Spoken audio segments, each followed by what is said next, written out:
go Sky, aka Trigger Ranking. So basically, I'm up in this thing, man.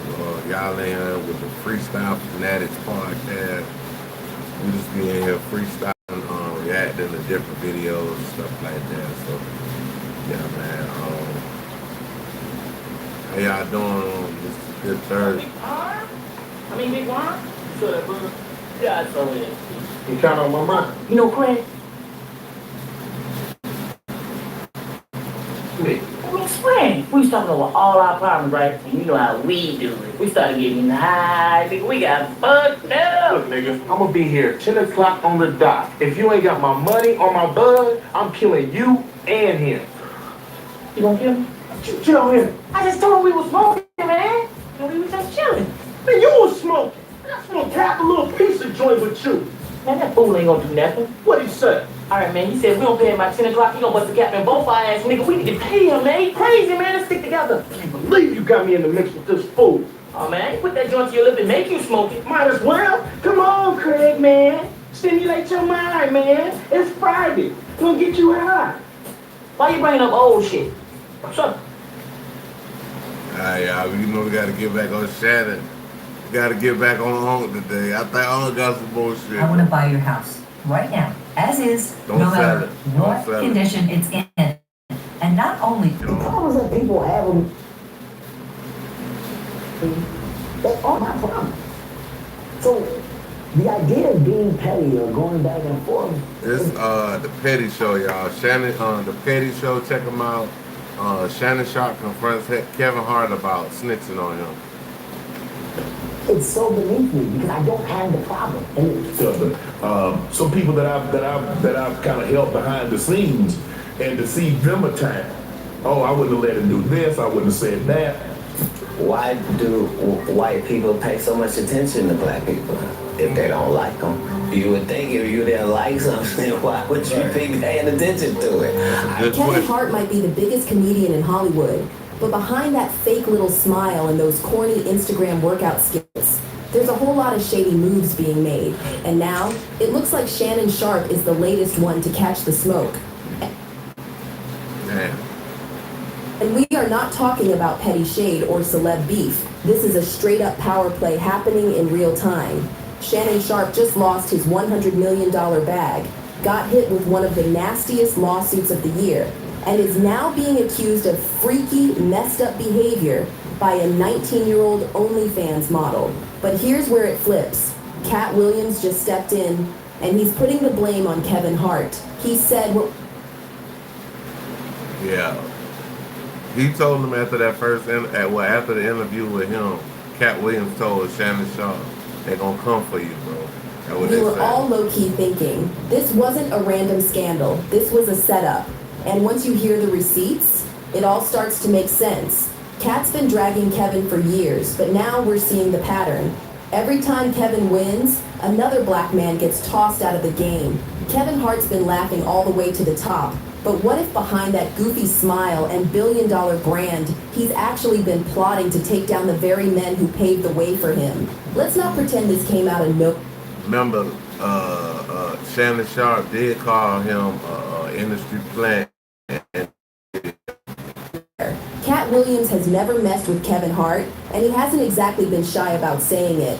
This beef didn't start on Club Shay. That interview was just the climax. Their issues go back decades. Cat was the guy in the 2000s. He had the streets, the stage, the Hollywood buzz. But then, projects started disappearing. Roles he was promised suddenly went to Kevin. And to this day, Cat still says Kevin didn't earn his rise. He was put there. Let's be real. Kevin showed up in Hollywood with Soul Plane and somehow fumbled upward. That flop movie should have ruined his shot. But instead, he got a TV deal, back-to-back roles, and became the go-to comic for family flicks and corporate sponsorships. Meanwhile, Cat was getting labeled as a crackhead, a meltdown waiting to happen. But here's the plot twist. Cat says he wasn't spiraling.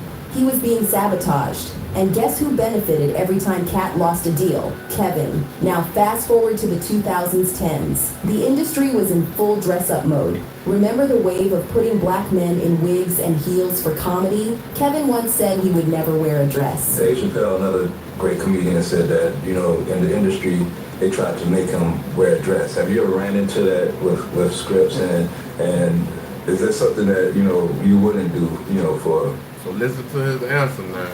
And this man about to go put on the dress right after he take him. Definitely haven't ran into to put on the dress. I mean, you know, you have to have boundaries. You have to have limits that you refuse to cross. You know, for me, I know what they are. They've yet to been challenged, so you know, I don't have to speak on. I was asked to dribble a basketball on the talk show this morning. I said no to that. That was a dress, but I was like, no, I'm a little stupid. You know, at the end of the day, you got to know that you're a brand. Then he turned around and did exactly that on SNL. New Pope is 9-year-old Oscar nominee, Fanaticz Wallace. This man played a 9-year-old girl on Saturday Night Live. A 9-year-old girl, bro. And it's crazy that it's the Pope. Like, wow.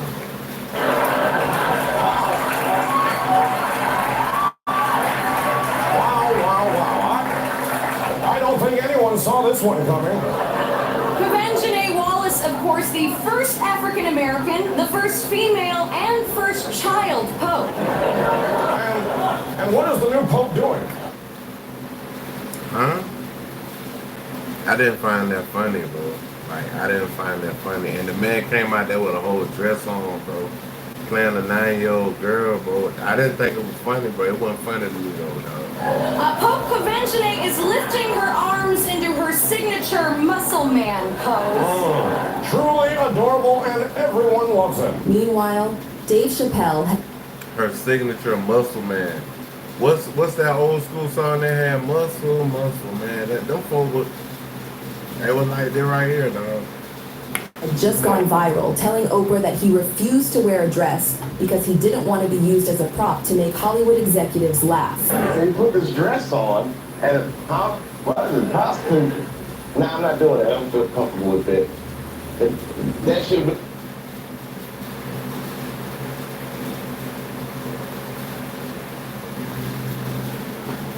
Purchase your beats today.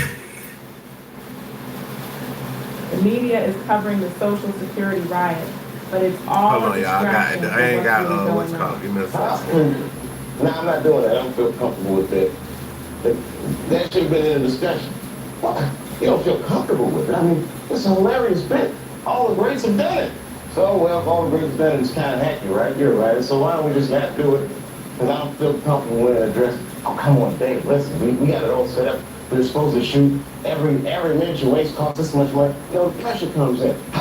He said, now I'm not wearing no dress, man. I'm funnier than a dress. Just give me something funny to say. I don't need to wear no dress to be funny. You gotta stand your ground.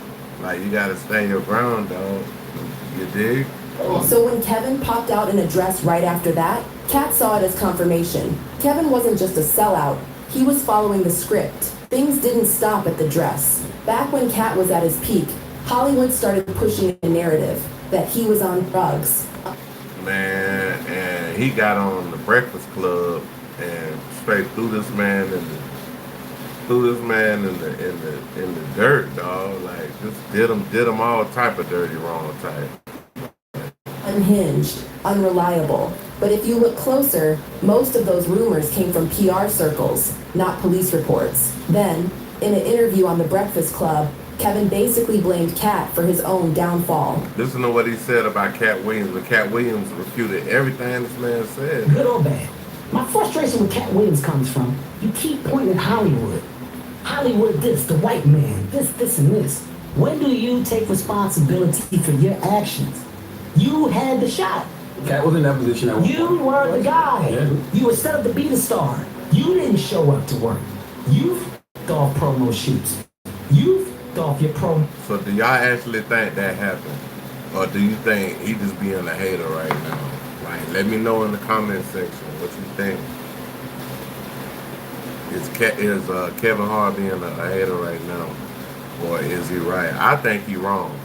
Fucking trips that they had set up for you. You became a risk to the studios, which is why the studios fucking with you. He didn't stop there. Why was he a risk? He chose us. Oh, okay. Take responsibility for what you chose and say, you know what, I gotta fix me, and I'm gonna come back and I'm gonna stand up for comedy. But why was Kevin going so hard after someone who wasn't even competing with him anymore? That's where the conspiracy kicks in. Because fans believe Kevin wasn't just defending himself, he was a racing cat. Let's be real. The industry loves a puppet. And Kevin, he fit that mold. But Cat didn't let him get away with the drug accusations. I'm 44 years old. I get my blood tested every 3. So this what Cat got to say behind that. Cat had to come back and was like, nah, bro. It got so deep. It got so deep that Cat even said movie roles written for him to Kevin after he used to do scenes that involved SA or humiliating black men. One example, Friday After Next. Cat said they tried to make him film a scene where his character gets assaulted in a bathroom. He refused, stood his ground. And what happened? I'm coming back to this live. Give me a second.